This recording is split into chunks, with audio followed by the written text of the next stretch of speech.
I was heavily involved in my politics and engaging with the African American communities. I went on to become the chairman of the Urban League chapter in Orlando. The Urban League is the second oldest Black organization in the country. So was able to reach across a lot of aisles, right?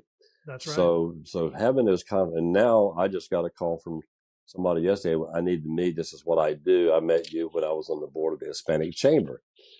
Conversely, if somebody wants to market to the Hispanic communities, I always say you need to go to their CEO. She's brilliant, and she puts on a lot of programs for the Hispanic business communities. And I say that in plural intentionally. So being able, it's one thing to send a blind email, let's say, or a LinkedIn to Gabby, the president of the Hispanic Chamber. It's another thing for me to serve on the board and pick up the phone and call her Yes. and get the references. Coach, you build credibility. Let me just focus on that for a moment. It's just not the contact. What's your credibility level? Do you have Yes. do you have currency with this person that you've talked to? Yes, I do remember. Yes, I remember the conversation. Yes, I thought that was very interesting that you brought that up. That gives you some credibility rather than, hey, I saw you at a barbecue the other night. Can I do business with you? Well, you've got to cultivate that relationship, in my opinion. Still, a lot of mass companies, Apple and others do it differently than that.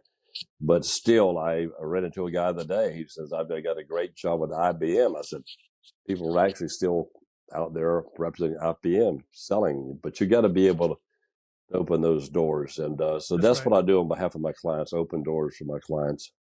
Yeah, that's right. And when you're talking about credibility, the way I think about it is levels of trust. And what I tell my clients is, you have to open the door to building trust, and that can be a place where they learn about you and you learn about them, and it could be in various different platforms, various different mediums. It could be at a actual in person meeting. It could be on LinkedIn. However, you make those first initial Mm. connections matters because what you want to do then is get them connected with you.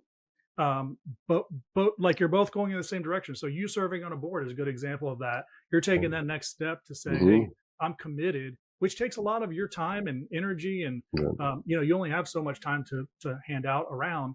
Yeah. And then lastly would be for them to be connected to you. So when you make a call to someone and Mm-hmm. you involve them in a project, or they call you and involve you in something, now you're both actively working together on something in parallel. Yeah, And there's one thing I want to add to that, and it's sure. called, you got the credibility, and it's what I call earned credibility. It's just not hi, Yes, how are you, nice to see you. It's earned credibility. that's right. But then you have what I call currency.